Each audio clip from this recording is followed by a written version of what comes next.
very much. It's brilliant to be able to join you for this important Voices of Future Generations Middle East Awards ceremony.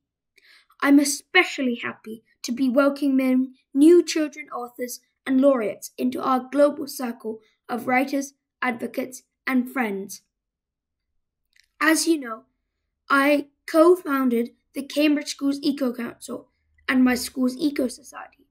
I'm also a UN Child Ambassador for the SDGs and junior editor of Harmony, an online journal for the Global Youth Council on science, law, and sustainability. As part of this commitment, I edit an online blog, Nico's Natural World, with over 10,000 impressions and hundreds of followers. The UN Convention on the Rights of the Child promises us a healthy environment and education about nature, and guarantees us a voice in decisions that concern us. Our future and the futures of all species on Earth concern us. I might be only a child, but I know that advancing the world's SDGs, especially SDG 13 on climate action and SDG 15 to protect life on land, makes the difference between a terrible global nightmare and the future we want. As we know, many SDG 13 and 15 targets are very unlikely to be met. According to the UN, climate change is becoming more dangerous than ever, with polar ice melting, seas rising, and wildfires raging. Land degradation and desertification is getting worse. Biodiversity loss is occurring at an alarming rate. Invasive species are taking over, and illegal poaching and trafficking of wildlife continues. Destructive human practices prevent global efforts to reduce emissions and to protect and restore vital ecosystems and species. From 2000 to 2020, emissions rose by over 1.1 degrees Celsius, and we experienced the hottest years on record, with thousands of floods and wildfires worldwide, largely due to human fossil fuels and GHG emissions.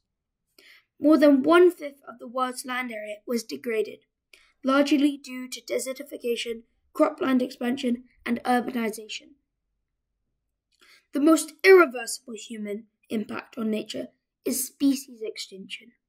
The Red List Index measures the risk of extinction, with 1 for no threat and 0 for all species are extinct forever.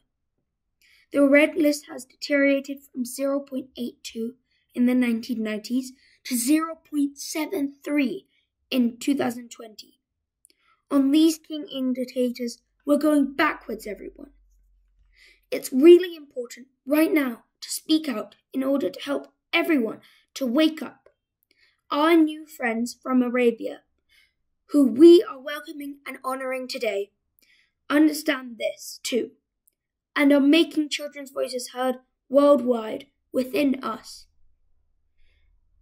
Especially as some parts of our world emerge from frightening quarantines and curfews after the global COVID-19 pandemic, we can and must still speak out for our Earth and for future generations of all species.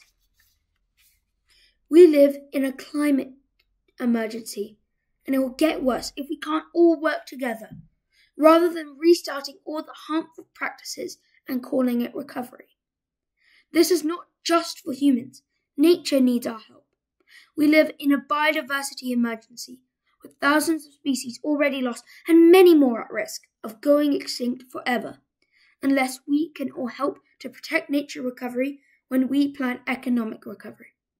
The CRC promises us a healthy environment, and this right means that willful destruction of natural habitat without any regard for the plants and animals nor for all future generations just needs to stop.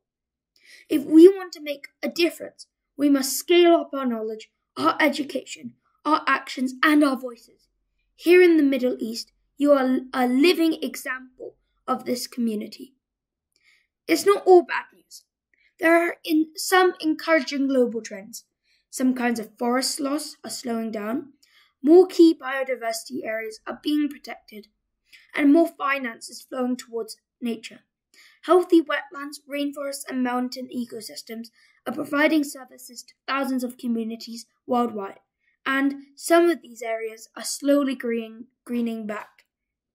As kids, we need scientists, journalists, and all leaders to help find new ways to stop the urgent threats of climate change and biodiversity loss together, just as has been promised in the SDGs. There is a lot that we can still do to turn things around. We need new guardian laws, institutions, and networks on all levels to stop climate change and protect nature. We need better local and global education and action programs so that we can all help protect the planet and animals that has started to return during the lockdowns to stay safe. We all need to plant for our planet. The greener our world, the stronger our soils, and the more habitat for our species.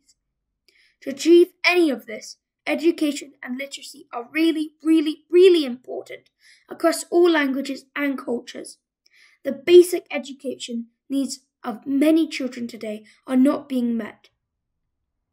I join you to celebrate the spirit of the United Nations Sustainable Development Goals in this wonderful award ceremony, which showcases the fantastic efforts of new young authors.